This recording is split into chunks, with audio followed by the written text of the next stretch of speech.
ನಾವು ಒಂದು content creators ಆಗಿ ಸಮೀರ್ ಎಂ ಡಿ ಅವ್ರು ಮಾತಾಡಿರೋದು ಎಷ್ಟು ಸತ್ಯ ಎಷ್ಟು ಸುಳ್ಳು ಅದ್ರಲ್ಲಿ ಎಷ್ಟು ನಿಜಾಂಶ ಇದೆ ಅನ್ನೋದು ನಮ್ಗೆ ಗೊತ್ತಿಲ್ಲ. ಬಟ್ ಒಂದ್ ಹೆಣ್ಣಾಗಿ ಒಂದ್ ಹೆಣ್ಣಿನ ನೋವು ನನ್ಗೆ ಅರ್ಥ ಆಗುತ್ತೆ. ಸಮೀರ್ ಎಂ ಡಿ ಅವ್ರ ವಿಡಿಯೋ ನೋಡಾದ್ಮೇಲೆ ನನ್ಗಾಗ್ಲಿ ನಿಮ್ಗಾಗ್ಲಿ ಕೋಟಿ ಪ್ರಶ್ನೆಗಳ ತಲೆ ಓಡ್ತಾ ಇರುತ್ತೆ. ಅದ್ರಲ್ಲಿ 5 ಪ್ರಮುಖ ಕ್ವಶನ್ಗಳನ್ನ ನಿಮ್ಗೆ ಕೇಳ್ತೀನಿ. ಕಮೆಂಟ್ ಮೂಲಕ ನಿಮ್ಮ ಅಭಿಪ್ರಾಯನ ನಮ್ಗೆ ತಿಳಿಸಿ.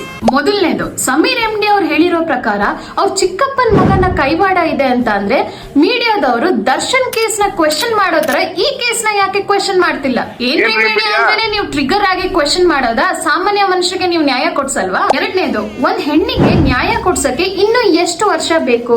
ಇದೇ ತರ ಏನಾದ್ರೂ ಒಂದ್ ಇನ್ಫ್ಲೂಯೆನ್ಸ್ಡ್ ಪರ್ಸನ್ ಮನೆ ಹೆಣ್ಮಗುಗಾಗಿದ್ರೆ ಸರ್ಕಾರ ಇಷ್ಟು ಟೈಮ್ ತಗೊಂತಾ ಇತ್ತಾ? ಮೂರನೇದು, ನಾವ್ ಯಾರ ಹತ್ರ ನ್ಯಾಯ ಕೊಡ್ಸಿ ಅಂತ ಕೇಳಕ್ ಹೋಗ್ತಿವೋ ಅವರೇ ನಮ್ಗೆ ಏನಾದ್ರೂ ಅನ್ಯಾಯ ಮಾಡಿದೆ ನಾವ್ ಎಲ್ಲಿಗೆ ಹೋಗ್ಬೇಕು?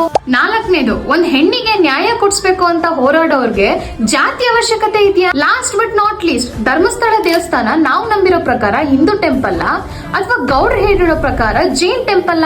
ಇಷ್ಟು ದಿನದ ನಮ್ ನಂಬಿಕೆನೆ ಸುಳ್ಳಾಯ್ತಾ?